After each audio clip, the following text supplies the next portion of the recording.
las que busco primero ilustrar una parte importante que parece una obviedad, pero que quiero ponerlo muy en perspectiva de México y de la parte regional que ya comentaba Luis Felipe. Hay una relación muy importante entre la infraestructura y el desarrollo económico, entre la infraestructura y la productividad. En concreto, digamos, si nosotros vemos a los 3 estados más productivos del país y los ponemos en relación a los estados que están mejor evaluados en infraestructura, conforme a un estudio de competitividad de los estados mexicanos del TEC de Monterrey, vemos que los estados más productivos en México y tienen, digamos, son 4 veces más productivos en México respecto a aquellos que tienen, digamos, los que tienen la mejor infraestructura son 4 veces más productivos que aquellos que no tienen buena infraestructura.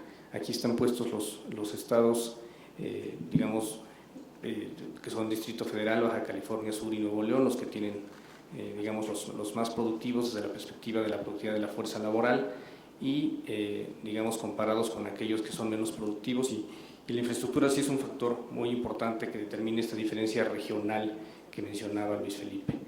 En México se han hecho esfuerzos importantes para incrementar la competitividad de la infraestructura.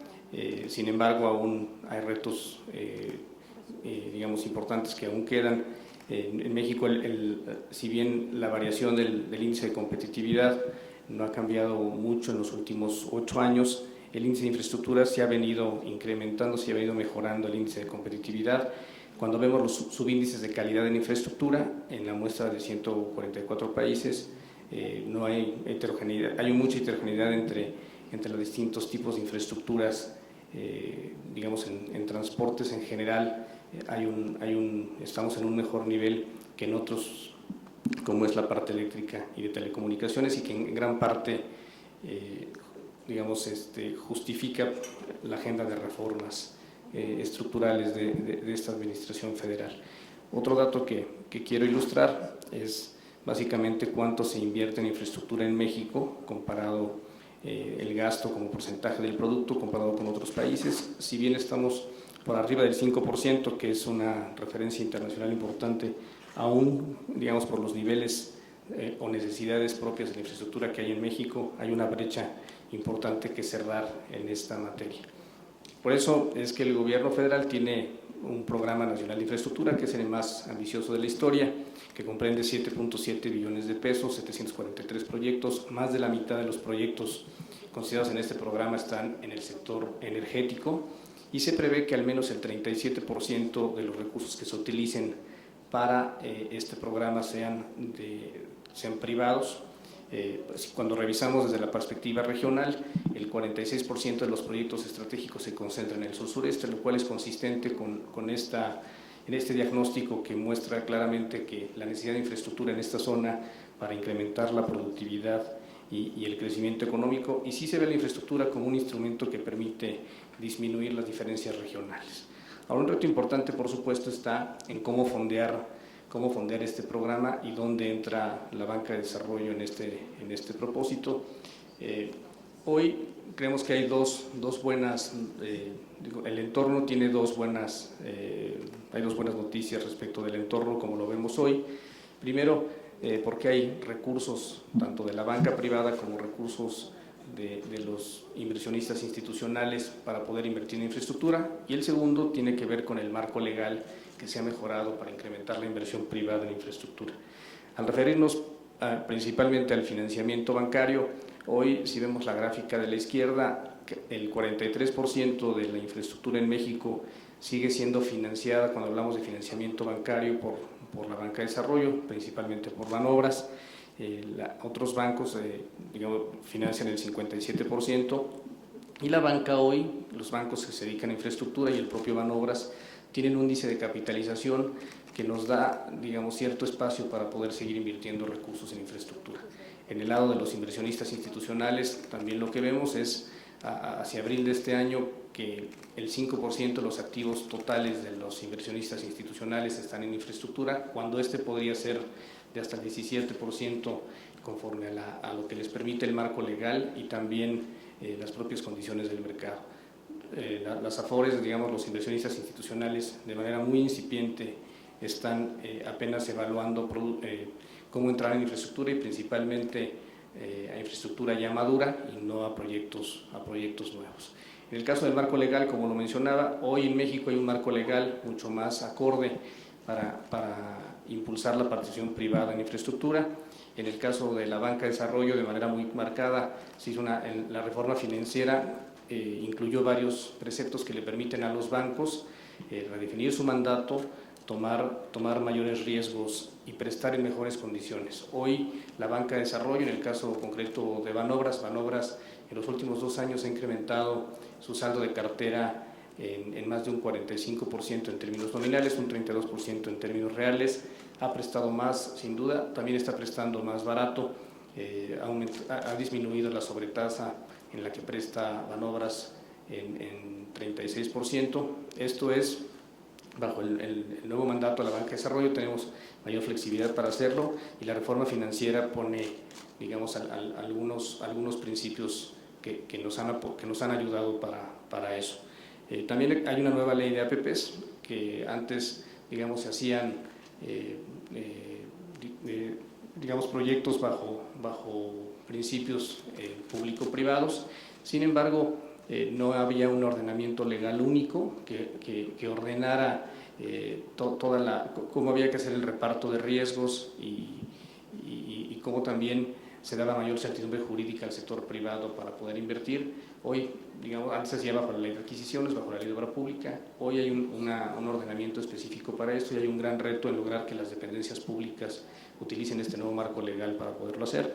Y también hay una reforma a la ley de obras públicas que ya fue aprobada en la Cámara de Diputados, que está en discusión en el Senado, que también ofrece un marco para mejorar la gestión y la evaluación de los proyectos de obra pública en mejores condiciones de eficiencia, eficacia y transparencia, que son algunos de los elementos que Luis Felipe mencionaba como indispensables en el marco institucional que es necesario. Por último, quisiera nada más mencionar que además de que existen más recursos hoy en el sistema bancario para poderlo hacer, en los inversionistas institucionales, que existe un marco legal más robusto para poderlo hacer, y acompañado también del conjunto de reformas de carácter estructural en telecomunicaciones, en energía, que también permiten potenciar la inversión en infraestructura con el sector privado. También hay un espacio de oportunidad importante para mejorar la productividad de los recursos que hoy se asignan a la infraestructura. Hay, digamos, distintos estudios que nos muestran que si se utilizan mejor los recursos hoy disponibles para infraestructura, se podrían reducir las necesidades de inversión hasta en un 40%, en que aquí tenemos algún estudio de una consultora privada con la que estamos trabajando, en el que nos menciona que este 40% se puede lograr si hay mejoras en la planeación y elección de los proyectos, un 20% sería en este concepto. Si se mejora también los procesos de preparación y la ejecución de obras, sería el efecto en otro 40%, y el otro 40% optimizando el mantenimiento y la operación de la infraestructura ya existente. Entonces, aquí también vemos una gran oportunidad para poder mejorar la asignación de recursos en infraestructura y poder reducir las necesidades de inversión en algunos conceptos y introducirlos en otros temas. Lo dejaría, Gerardo, hasta aquí, y ya si hubiera oportunidad en alguna sección posterior, podría mencionar algo específico sobre la banca de desarrollo y lo que tiene Banobras para apoyar la infraestructura. Muchísimas gracias. Con mucho gusto, Gerardo. Por supuesto que la banca de desarrollo debe jugar un rol fundamental en esta etapa, donde no solamente va a existir, siempre han existido, y ahora, digamos, por supuesto que existe una gran necesidad de hacer ciertos proyectos de infraestructura. Ahora, los proyectos de infraestructura van a requerir, por la propia apertura que se da en sectores como el energético, mayores montos de recursos a financiar. Los recursos también, los propios proyectos van a ser más complejos. Entonces, la banca de desarrollo va a tener, sin duda, que tomar, digamos, una postura mucho más agresiva. ¿En qué sentido más agresiva? Va a tener que tomar mayores riesgos, ¿no? Riesgos asociados a proyectos. En los proyectos se identifican riesgos asociados a la construcción, riesgos cuando el proyecto está en operación o más maduro, riesgos ya en su etapa digamos, de maduración ya completa. En las distintas etapas, el sector privado requiere que participe, requiere fondeo, requiere que participe la banca comercial, y nosotros lo que tenemos que hacer es acomodarnos en cada una de las etapas donde hagamos la diferencia para que el sector privado participe. Nos queda muy claro que el reto principal, o el reto principalmente está en las etapas iniciales, donde habrá que generar soluciones financieras y productos específicos con garantías, con líneas de crédito contingente, que permitan que podamos entrarle a los riesgos, aquellos que el propio mercado no está atendiendo, que el propio mercado, que no hay una solución de mercado, tenemos que atacar esa falla de manera específica y entrar ahí. También tenemos, digamos, la banca de desarrollo que entrar en estos proyectos con precios apropiados. ¿A qué me refiero? Sin que sean subsidios, debemos ponerle tanto a nuestros créditos directos como a nuestras propias garantías, precios que permitan que la infraestructura se construya. Esto es algo también muy importante.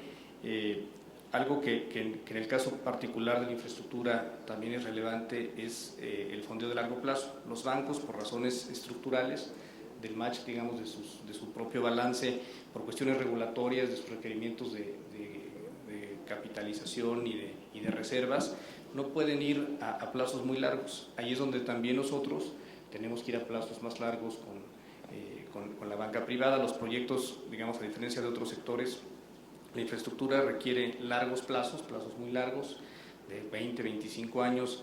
Los bancos pueden ir a veces a plazos de 8, 10, 12 años, dependiendo del tamaño del banco. Entonces nosotros tenemos que ir a los plazos largos, fomentar también el fondeo a los propios bancos para que vayan también a plazos más largos con productos concretos que puedan cerrar esta brecha. En el caso más local, más regional, tenemos un reto importante que es llegar también a incrementar la cobertura municipal. Quizá es en el caso de la infraestructura de carácter municipal donde existe, porque toda esta primera dimensión se refiere a proyectos muy grandes, que es una función, por supuesto, de Banobras y de la banca de desarrollo a atender. Sin embargo, también está otro eje importante que es la infraestructura de carácter municipal. La infraestructura, Banobras no solamente hace las grandes obras y está acompañando algunos proyectos del sector energético como gasoductos, principalmente autopistas, carreteras, plantas de tratamiento de aguas residuales, pero también en las ciudades tiene que participar en alumbrado público, en recolección de residuos sólidos, en otro tipo de infraestructura mucho más local que requiere también ser financiada con distintos instrumentos. Ahí debemos ampliar también la capacidad de endeudamiento de los propios estados, mejorando sus fuentes de ingreso, retomando cosas como temas que históricamente se han hecho y que debemos fortalecer, como la capacidad de incrementar el ingreso por predial, por cobros de agua, por manejo de basura, de manera que aumente la capacidad de ingreso de los municipios, con ello su capacidad de endeudamiento y con ello su capacidad también de construir más infraestructura, siempre previendo que no exista un sobreendeudamiento de los estados y municipios. Para eso también, al igual que todos los bancos de fomento, que el propio Banco Mundial, tenemos asistencia técnica para hacer eso. Y digamos, en resumen, nuestro punto está en más que competir con la banca comercial, tenemos que ver cómo la complementamos a través de nuevas soluciones financieras o de ciertos productos específicos que permitan promover el desarrollo de mercados financieros donde hoy no los hay. Sí, el Programa Nacional de Infraestructura, digamos, se está haciendo hoy en función de la presión presupuestal que tiene el propio gobierno. Se está haciendo un replanteamiento de las distintas fuentes de financiamiento que se tienen para poderlo llevar a cabo.